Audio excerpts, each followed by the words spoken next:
अरे पण इतर डिस्ट्रिक्ट मध्ये पीक विमा जमा होत चाललेला आहे. 21 एप्रिल पासून नांदेडमध्ये पीक विमा जमा होत आहे. यवतमाळ डिस्ट्रिक्ट मध्ये का नाही? इथल्या स्थानिक कंपन्यांचे प्रशासनासोबत आणि मंत्र्यांचे काही संबंध आहेत का? संबंध असतील तर सांगून द्या ना, क्लिअर आउट तुम्ही. काही संबंध आहेत का? आणि संबंध असतील तर मग का आमचा पीक विमा काय यवतमाळ डिस्ट्रिक्टचा लेट होतो?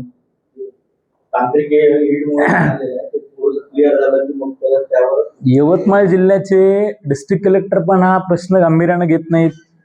या जिल्ह्यामध्ये एक नाही तर 3-3 मंत्री असताना सुद्धा हा प्रश्न घेतला जात नाही. तुम्ही प्रतिनिधी म्हणून काम करता, तुमचा सन्मान आहे, हरकत नाही. पण आज यवतमाळ डिस्ट्रिक्टमध्ये शेतकऱ्यांच्या आत्महत्येचं प्रमाण जास्त वाढण्यामागचं कारण तुम्ही लोक रिस्पॉन्सिबल आहे. हा ऍग्रिकल्चर डिपार्टमेंट रिस्पॉन्सिबल आहे. तुम्ही प्रतिनिधी लोक रिस्पॉन्सिबल आहात. कारण शेतकऱ्यांचा प्रश्न सोडवण्यासाठी जर शासन चांगली भूमिका घेणार नसेल, मग शेतकऱ्यांनी त्याच्या वेदना आणि दुःख मांडायचं कुणाकडे, हा प्रश्न आहे ना. आंदोलनाच्या माध्यमातून आमची कायम सरकारला, शासनाला विनंती आहे की तुम्ही काही, तुम्हाला घेणं देणं नाही आहे आमचं काही.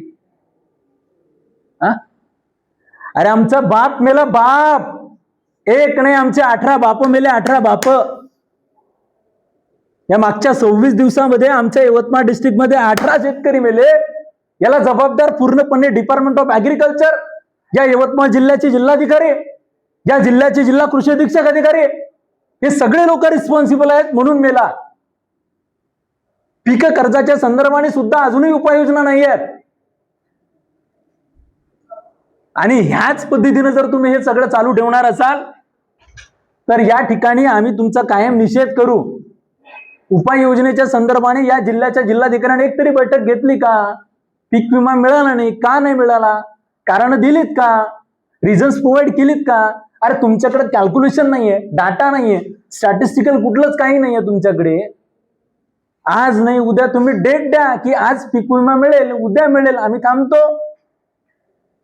सन्मान्य महोदय, तुम्हाला विनंती आमची वारंवार, इथला शेतकरी भयंकर त्रस्त आहे.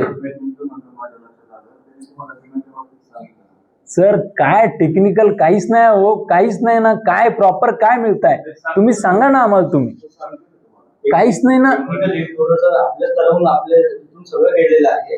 राज्य स्तरावर टेक्निकल एडचा थोडा इश्यू चालू आहे, ते क्लिअर झाला की त्यावर. अरे हो, पण कधी किती असं डेट द्या की बाबा नाही पीक विमा या डेट पर्यंत मिळेल. सर तुम्ही असं लेखी द्या की नाही बाबा मिळेल, हरकत नाही, आम्ही समजून घेऊ. हा खरीप सीझन झाल्यानंतर मिळणार आहे का? नाही नाही, हे खरीप सीझन झाल्यानंतर मिळणार आहे का? हे खरीप सीझन झाल्यानंतर जर मिळत असेल तर काय सर? सर शेतकऱ्यांच्या आत्महत्यासाठी पाहाव मजाक नाहीये.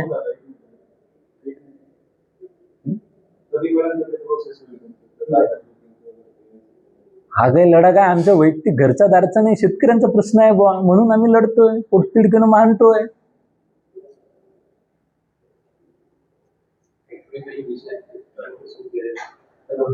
सरजी तुम्हाला खोटं नाही सांगत, नांदेडले पैसे जमा झाले हेक्टरी 29,000 रुपये. यवतमाळ जिल्हा सगळ्यात मोठा दुष्काळग्रस्त जिल्हा आहे, त्याचं नाव ओळखलं गेलं.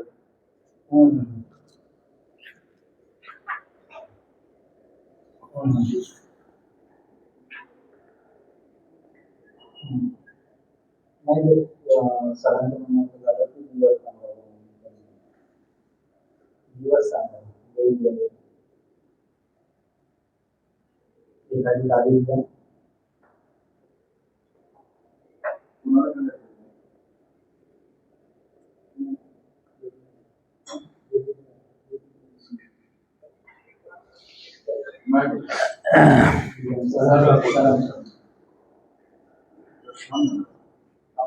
राहू द्या ना, काही प्रॉब्लेम नाही ना सर. हो कांबळे साहेब, काहीच विषय नाही ना. अरे काहीच